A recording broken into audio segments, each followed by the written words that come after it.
Ladies and gentlemen, welcome to episode 69 of the Drop It Weight Loss Wellness Wisdom podcast. If it's your first time on the show, welcome. I'm your host, Nick Geoppo. In 2019, I lost 110 pounds after a lifetime of losing weight and gaining it back on every diet me, you, your uncle, or that coach that you hired for that program you found on Instagram from that guy or girl that was never even fat.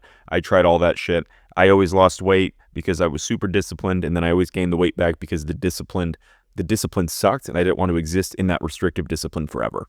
So thus, in 2019, the Common Sense Diet was born, and I put myself through a system of sustainability and life transformation that I call the Common Sense Diet system.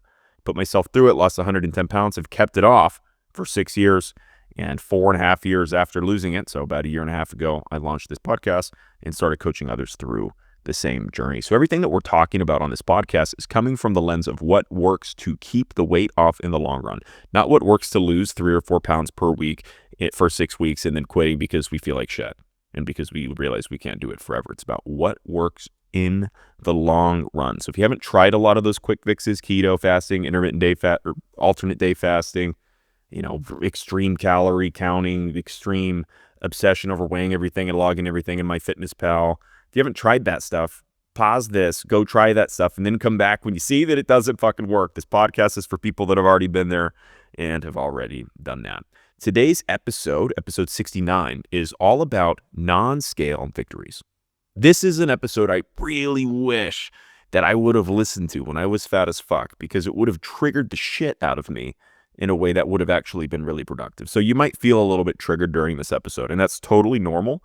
This episode is going to help you understand what non-scale victories are and also why they sometimes hurt you from making scale victory progress. So what you're going to gain by the end of this podcast episode is the level of awareness that I did not have when I was on my journey, and I only have now in reflection, which is the ability to recognize when the focusing on non-scale victories is actually benefiting you and when it's not. So grab a pen and a paper if you're not driving. You're going to want to take a couple notes, and I'll tell you when it makes sense to write something down, or just pull it out on your phone, but not if you're driving. So what is a non-scale victory? People in the Drop It community, in the group that I'm coaching through the Common Sense Diet System, we call these NSVs, non-scale victories. A non-scale victory, pretty self-explanatory, but if you haven't heard of it, that makes sense. I had never really heard of it on my journey either a while back. It's the idea of things that are going well that are not on the scale. So might be things like, oh, I'm feeling better, my face looks slimmer, my clothes fit different, I got off my medication, I woke up on time, I just went on a walk today. And it can be as simple as I stepped outside today. And it can be as extreme as I got off of my diabetic medication, right? That full range of not a super big deal, but it can be a big deal sometimes versus like the biggest deal, right? So those are non-scale victories. Now, all non-scale victories are good, right? Weight loss is about this. We're all on a weight loss journey. But the thing that you need to understand is that one day the weight loss journey is going to end, right? And who you are at the end of the weight loss journey, meaning when there's no weight left to lose, ultimately is what matters. And the way that we're becoming that person that doesn't just quit, because most of us hit our weight loss goal. Well, most of us never hit our weight loss goal, actually, right? Some of us are tap into such a level of discipline that we've been doing bullshit for long enough that we can sit in the discomfort of that for months and months and months on end until we hit our weight loss goal. Either way, whichever side of that spectrum that you're on, we end up quitting the habits that we were doing to get to as far as we got on the scale, and then we quit and just start gaining the weight back. A lot of the reason is because we're so focused on the scale. So what you need to understand first is that there is no better life on the other side of a number on the scale. And that would have fucking triggered the fuck out of me, because when I was losing weight, all I wanted was to hit 199 on the scale. I was 274 pounds. All I wanted was to hit 199 on the scale. And I wanted to do that so bad. I'm not going to tell you the name of this website because I don't want you to use it. And I should not have used this because it fucked me for a long time. Even the year after I lost weight, I still struggled with this battle. It took me a year after I lost weight to fully feel confident in my ability to keep the weight off, maybe even a little bit longer.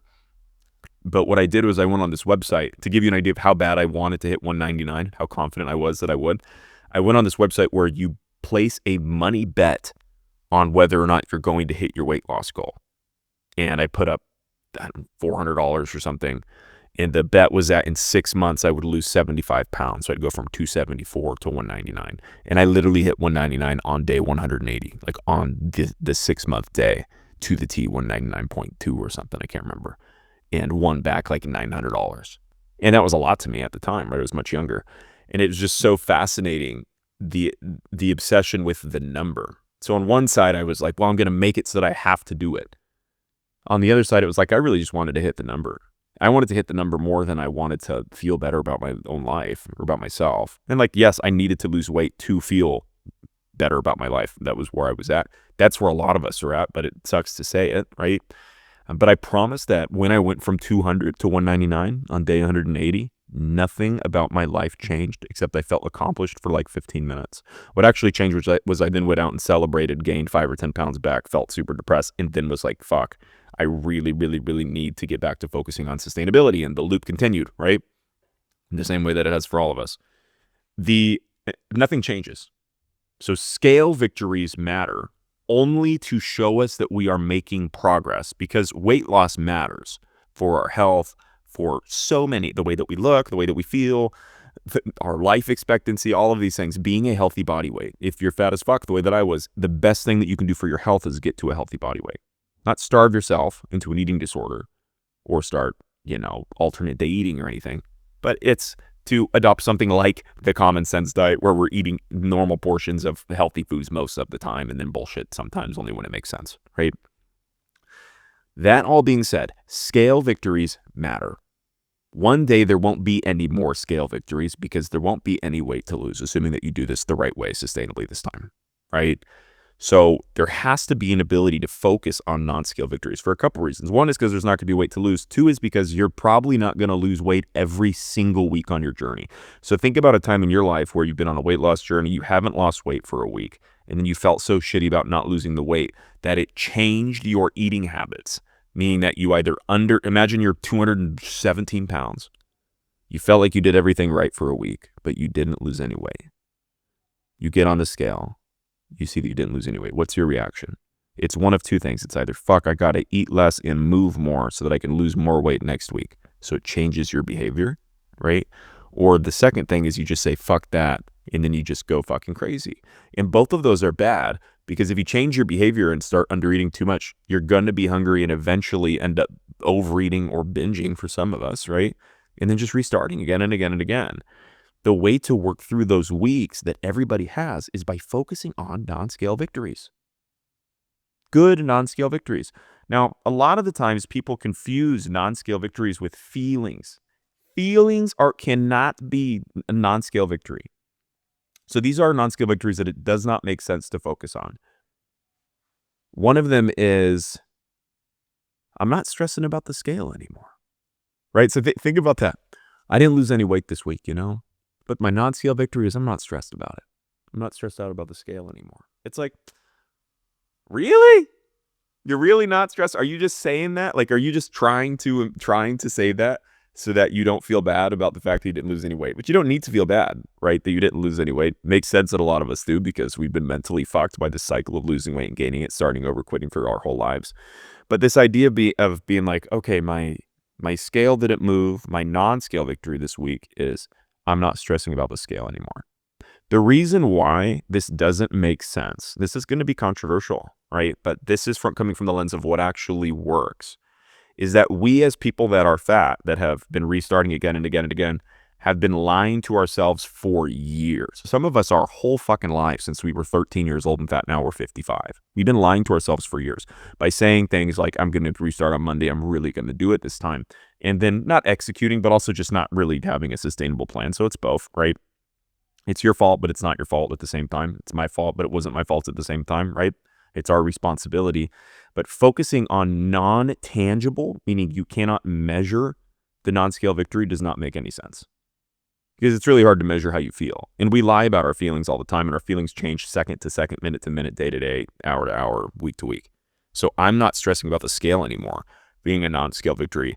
It doesn't really make any sense. And a lot of the times in my own journey, I would say shit like that just to let myself off of the hook. So I had maybe a 3-week span on my journey where I didn't lose any weight. And I kept going, oh, I'm in a plateau. But I'm not stressed out about the scale anymore. But the actual reason that I wasn't losing weight was because I wasn't really sticking to the commitment that I had made. And I was having a particularly emotional 3 weeks, and I didn't have much emotional control. I hadn't fully developed all of these tools that we talk about here now. And I was just eating it. I was eating my emotions. So I'd be really good for 5 or 6 days. And then another day I'd, Dairy Queen, Red Robin, whatever. 2 sandwiches from Jimmy John's. And then just not move and smoke some weed at the time or drink some booze, right? And it's like, then I'd go, oh, I'm not stressed about the scale. And then I'd go, the reason I wasn't stressed about the scale is because I was so fucking stressed about other shit. The reality was I actually was stressed about the scale. And I recognized the scale actually did matter. I just wanted to tell myself that it didn't, right? So radical honesty is the path forward.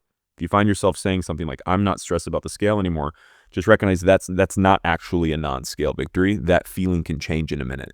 A non-scale victory is something that tangibly happened. So another one that I used to do that really negatively impacted me, where I just find myself letting myself off the hook, was I'd go, yeah, well, I gained some muscle. This is the biggest misunderstanding, though that's not true. There are so many bigger ones. This is one of the biggest misunderstandings that a lot of people have when it comes to weight loss, especially sustainable weight loss. Well, I lifted some weights. This week I didn't lose any weight. I've got 67 pounds to lose, but this week I didn't lose any weight. But I did hit the gym 2 or 3 times and I ate protein, so I think that's because I gained some muscle. If you're eating in an appropriate calorie deficit, there's not really a reason where you should not be consistently losing 1.5 pounds per week. And there's so many factors to that, give or take half a pound either direction. For some of us that are a lot bigger like I was, some of us that are men especially, 2.5 to 3 pounds, especially in the first couple months, depending on how much weight you lose, is super reasonable, right? So this concept that I didn't lose any weight because I gained some muscle, it's just something that we tell ourselves to make ourselves feel better. Nobody is gaining a couple pounds of muscle in a week. Nobody's gaining a couple pounds of muscle in a month. If you actually look up the rate at which people build muscle, building 1 pound of muscle in a month is a fucking feat. I mean, that is a very, very, very difficult thing to do. Unless you're right in the beginning of lifting and you've never lifted a weight before or never eaten properly, then maybe you gain 1 pound of muscle in a month, maybe a little more. But this concept that you lost 2 pounds of fat and gained 2 pounds of muscle in a week, you absolutely did not do that. And that sounds really confrontational. I promise you didn't do that. This comes solely from a place of love. And I'm talking to my old self here, right? I didn't do much weightlifting, but I had some weeks where I did on my journey. One of my biggest regrets is that I did not do more movement outside of just walking on my journey, because it took me a while to now build the frame of muscle that I have now. It's been years, right?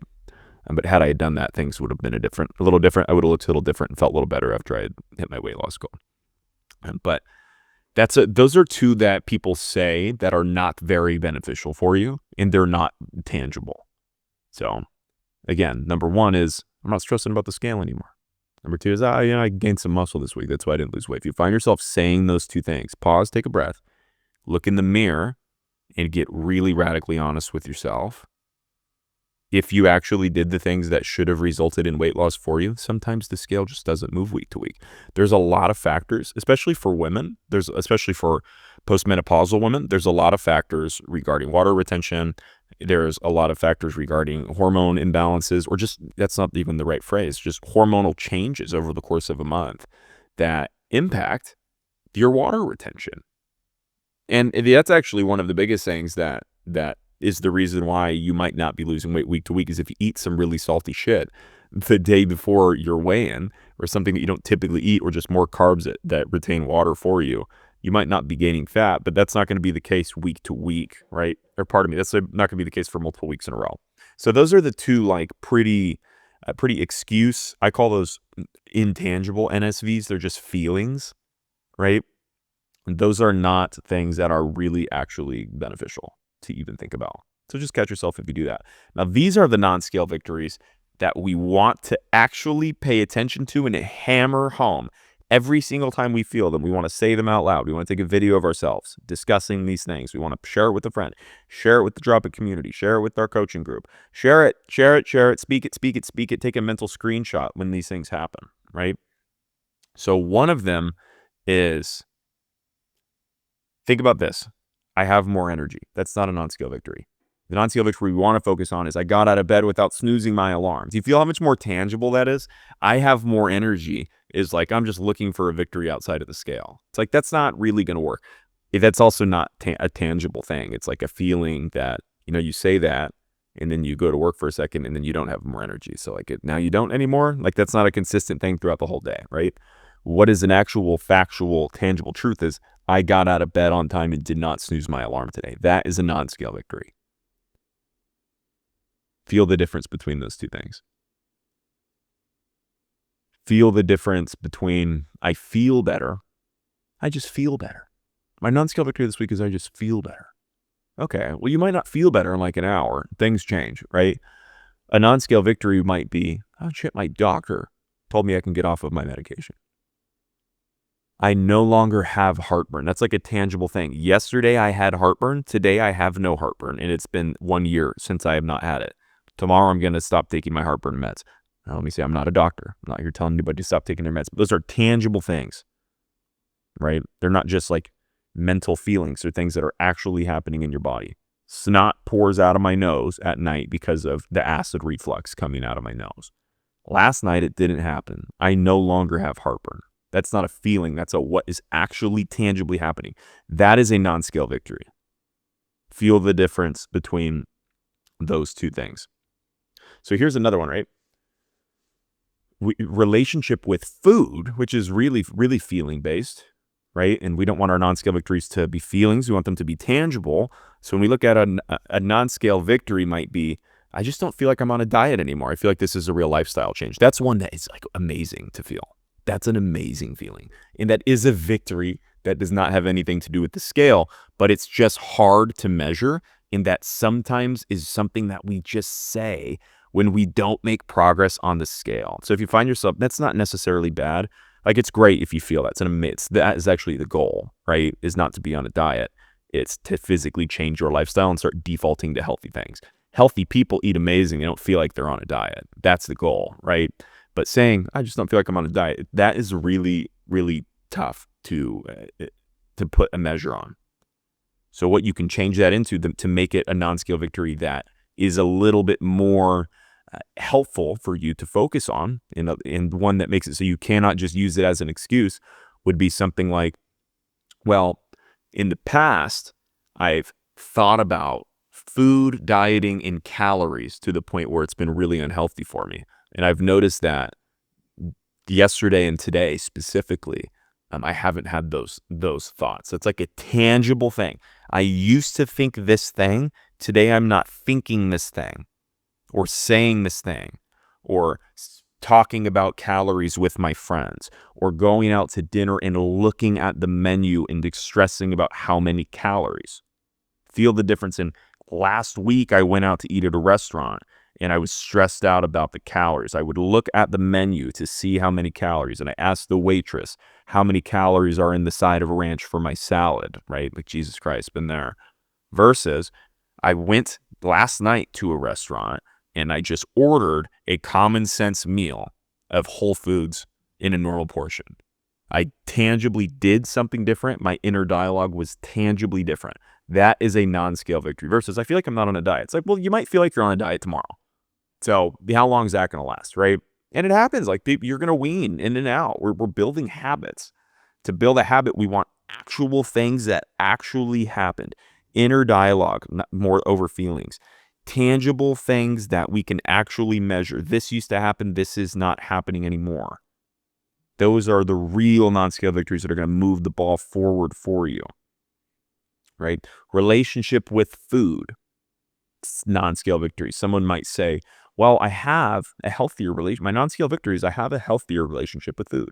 My non-scale victories, I feel better about food. What does that mean?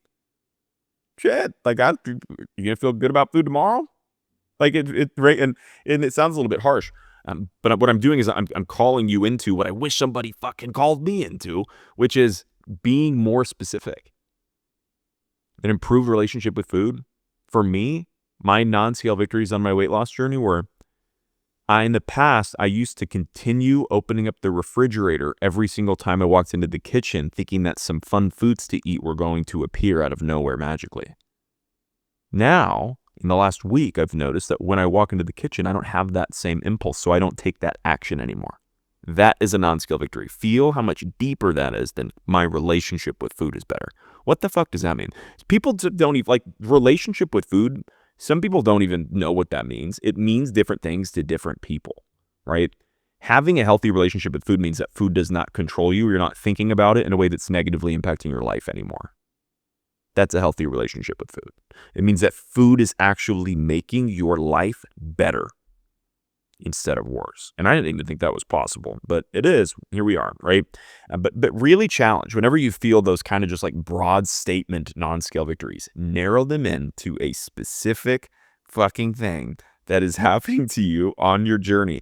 And you're going to notice that those non-scale victories become actual lifestyle changes and habits instead of them just being temporary feelings. So to go back to the last example, my relationship with food is better. It's like in a week you wake up and you kind of forget that you ever even said that your relationship with food was better, right? When you start saying, wow, I've noticed that I haven't done this thing with the fridge. The next time you have that impulse with the fridge, you go, I didn't, I haven't been doing that for like a week. That's not even me anymore. And you have more of an ability to be able to make a conscious decision not to do it instead of it being a mindless thing. When you focus on the specifics and the tangible, that's when the things that you're winning at that are off of the scale start sticking. The reason why all of this non-scale victory conversation is so important is because when you have those weeks that I talked about at the very beginning where it feels like everything is going so right and you just didn't hit the number on the scale, coming back to the things that are tangibly different in your life that are actually measurable. Not my face looks slimmer. It's like, what? Like, come on. If your face is going to look slimmer if you don't eat salt for dinner, those are tough things. When you get really specific about it, you're going to find that the non-scale victories are actually the things that when you focus on them, that the scale starts moving. If you want the scale to start moving again, you want to feel more motivated, you want to feel more driven, you want to feel like you give a fuck about your journey and your life again, focusing on the tangible non-scale victories are things that will keep you in the game. Walking down the side of the road. That cute girl or that cute guy or however you swing, I don't give a fuck, whatever, right? Looked at me and smiled. I don't know the last time that happened, or I don't know the last time that I noticed that happening, because typically all I notice is people giving me dirty looks and looking my fat ass up and down. That was my whole reality, right? Then I started losing weight, started walking a little different, started getting what people misinterpret and mislabel as skinny privilege, which isn't even real. Skinny privilege literally is not real. What is actually happening is that you feel better about your own life and you are moving with a different energy of confidence and feeling more deserving and capable. And that's an energy that people want to be around. Do people think that skinnier people look better? Like, yes, most of the time they do. But there's plenty of fat people that move with confidence. Think about Lizzo. Like, you think Lizzo's getting skinny privilege now that she's lost weight? Fuck no. She had more privilege when she was fat. Now she's getting hate for losing weight. And that's actually not a great example. What I'm saying is that there are people that are overweight that move with confidence that are not treated different because of their weight. And you can't do that. I could not do that. My body wouldn't let me do that because I didn't feel deserving of that, because I deep down in my soul and in my core knew that what I truly wanted was to lose weight and to be a healthy person physically and mentally. And I was not mentally or physically healthy when I was overweight.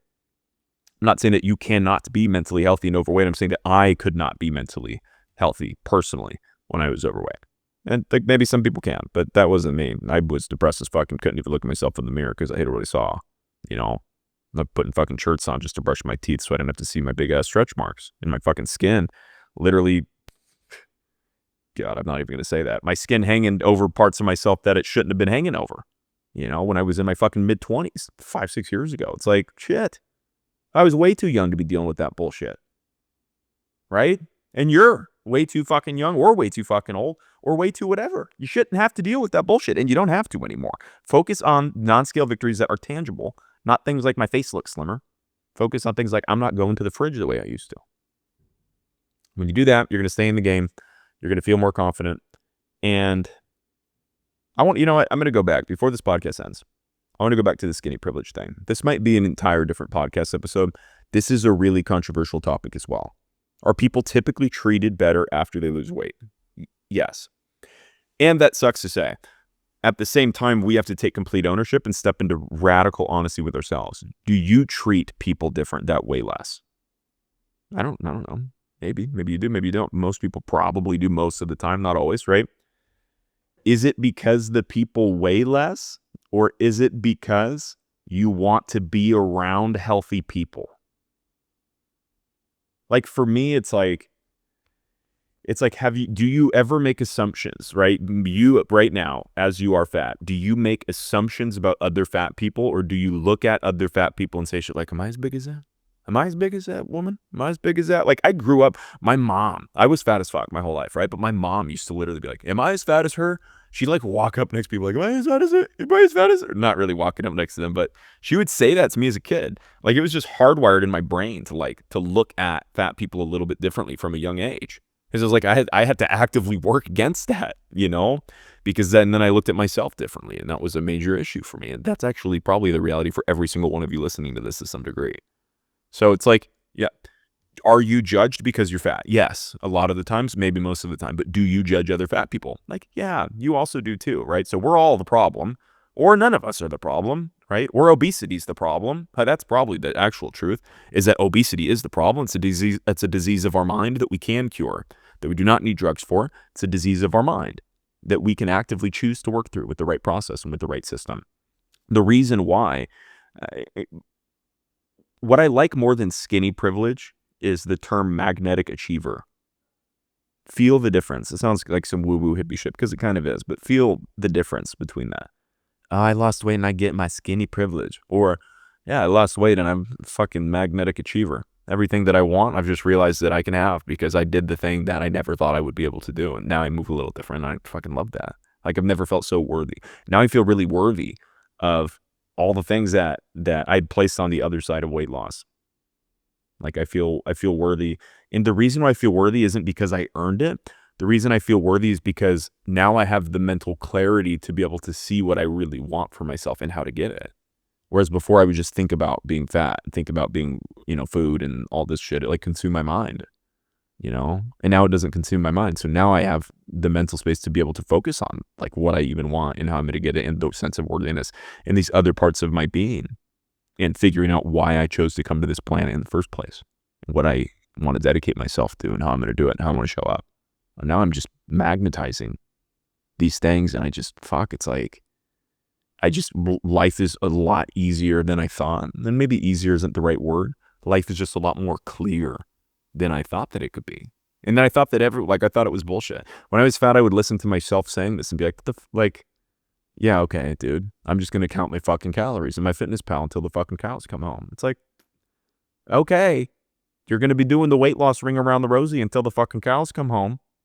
Like you deserve to feel that. And focusing on a non-scale victory, like I got a look from a pretty woman walking down the side of the road, or a pretty man, or my husband looked at me just a little different, or my wife kind of smiled at me when I walked into the kitchen. She had that little sparkle in her eye that was really similar to how it was, when we were in our honeymoon phase, whatever it is. It's like, yes, when you take control of your life, you do feel different, and other people feel different about you, and that energy is fucking contagious, and everybody wants a piece of it. It's actually all that anybody wants. If you were to go to any billionaire, a billionaire would give every single fucking penny that they have to be able to feel that in themselves, assuming that they don't already. Like that's all anybody wants, is to be able to move with an energy of love and trust and worthiness. And you can do that. Weight loss is the path to do that. If you're fat, it's actually the easiest path, and really the only path to feel that in my experience. I couldn't find another one. I looked my whole life, and everything I was looking for, the ability to do that, the ability to speak, the ability to tell a story, even though it's sometimes ranty on this show, right?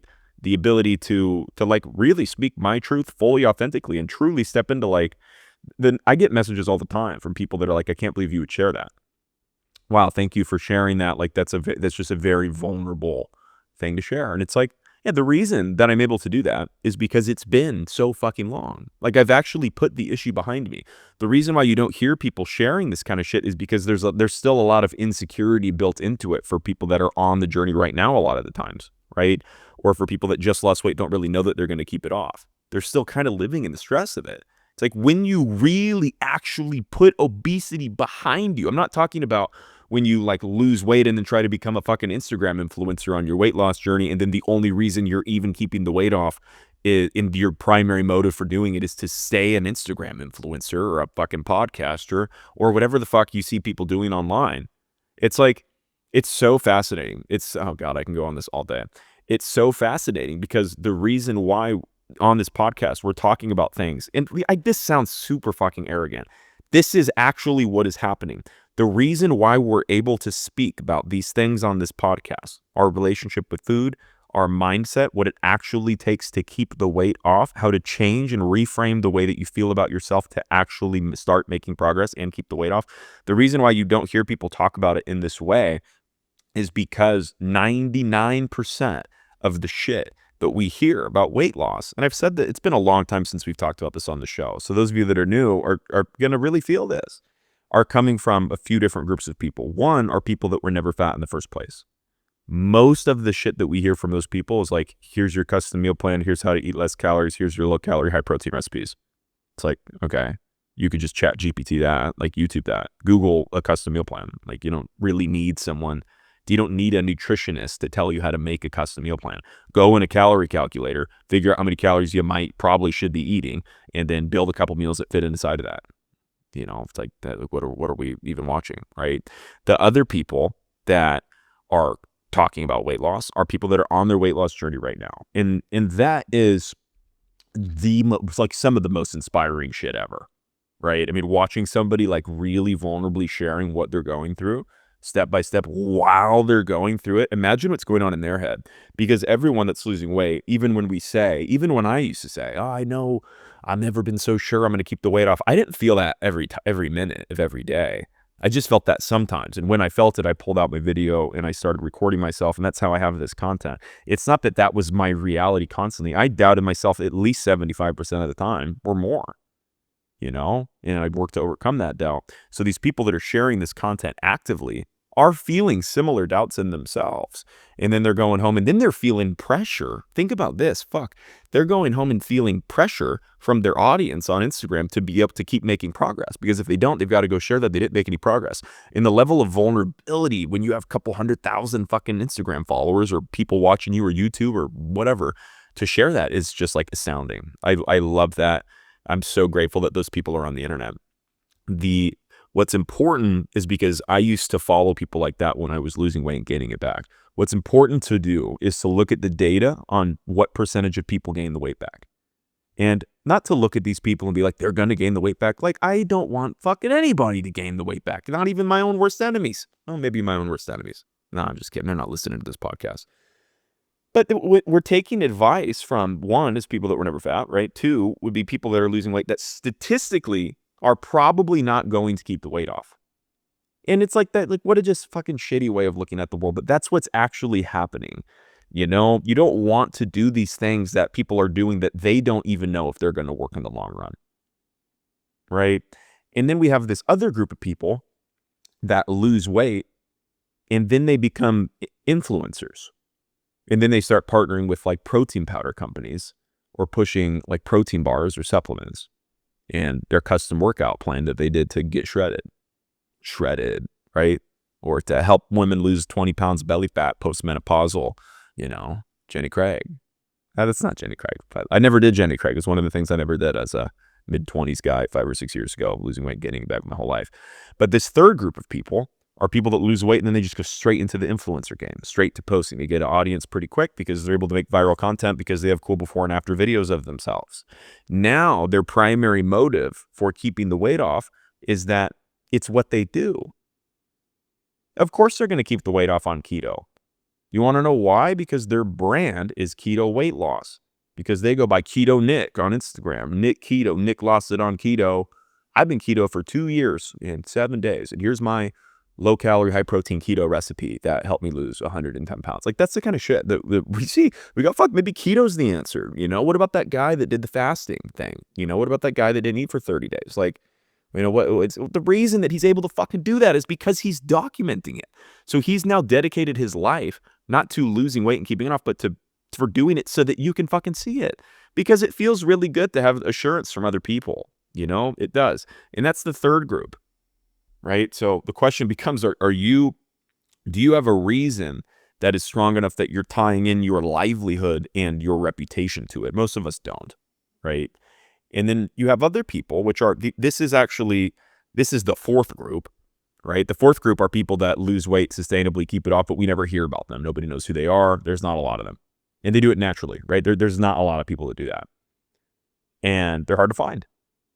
Like, there's not a lot of people that do it that aren't on some restrictive shit. And then you have a fifth group of people that do it, lose the weight, and then they wait a long time living normal life, and then they come and start sharing their story, and then they start coaching, and they never partner with fucking supplements. They never partner with shit that they didn't fucking do, right? That is the actual fucking, the fourth and the fifth groups are the people that I wish I could find. I could never find them. Like, I literally could not find them. And I recognize this might sound a little bit arrogant. This isn't the place that I'm coming from. It's coming from a place of me actually looking at my old self in the mirror, being like, the fucking people that you listen to are in life circumstances that didn't make sense for you. I'm not talking about age or gender or fucking metabolism differences. I'm talking about differences in terms of what they're fucking doing and differences in their following online. And differences in they didn't have what I wanted. They didn't have the sustainable results living a normal lifestyle. So you have this fifth group, which is the group that I was for a long time, and then 5. And I'm coming back sharing the story. It's been 6 fucking years. And for the first 4.5 or 5 of them, I never posted one fucking time on Instagram. I had 400 Instagram followers from fucking high school and college. You know, and now we're coming back looking at it from the lens of what actually non-obsessively worked. Please be careful about who you take content from. Please be careful about actually looking at the lifestyle that the people live that you are taking advice from, and ask yourself, do you want to live that lifestyle?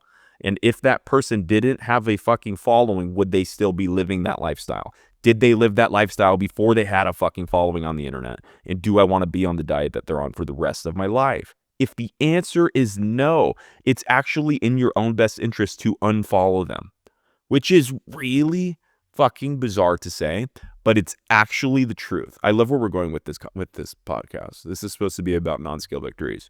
But it is kind of a non-scale victory to be like, I stopped taking fucking advice from people that were never fat, or for people that lost weight, that are losing weight now, or people that lost weight and then became Instagram influencers instantly and now are keeping the weight off because it's their fucking career. It's like there is a different energy to that. And that is why you've never heard people talk about the mindset, relationship with food, or any of these fucking strategies that we talk about on this show. Because most people, including myself, that actually do it, never fucking share it. I didn't share for years, anything. They're just like, oh, fuck. They just truly. So I talk about putting obesity behind me. So I put obesity behind me for myself. And then I was known as the guy that lost weight, you know, like with my friends or whatever. And then I moved to a place where I didn't know anybody. And I was like, okay, I'm not telling anyone that I was fat. And then I just didn't really tell anyone, unless I was really close to them. But I wasn't like leading with it. It wasn't on my fucking social media. Right? So I just stopped talking about it. I wasn't Nick the weight loss guy. It's just Nick Geoppo for years. And then I come out of nowhere and I'm like, okay, let's start sharing these stories. And then I'm sharing these stories and people are like, what the fuck? You were fat? Like, it wasn't even a thing that people really knew, because I like really literally was like, that wasn't even me. I don't even fucking care. That's not who I am anymore. So now it's like, yes, it's been a year and a half of, you know, coaching, posting podcasts, posting on social media. But now it's like, when I say I put obesity behind me, it's, I don't know, it's actually kind of still in my face now, but it's in my face in a different way. But I never thought, I was not thinking about food or weight loss for years. Like, I just lived this healthy life. You would have never guessed. You would have, unless I was shirtless, you can tell, you know, when I pulled my skin out, but you would have never guessed. That change is absolutely fucking possible. And you deserve to feel that. And you deserve the opportunity to help other people through the journey if you want to, but you don't have to. I didn't want to for a long time. That wasn't even like something in my awareness, you know? till a couple years ago. You deserve to feel that. You can. I wish somebody told me. And I wish I had access to this fucking show. I like to imagine that one of the coolest parts of documenting yourself, even if you don't share it right now, is that you have the opportunity to do it later. And I guess somewhere in my soul, I knew that I was going to do something like this. Otherwise, I would have never videoed anything in the first place, right? But I didn't do anything with it. I made these little videos that were just for me.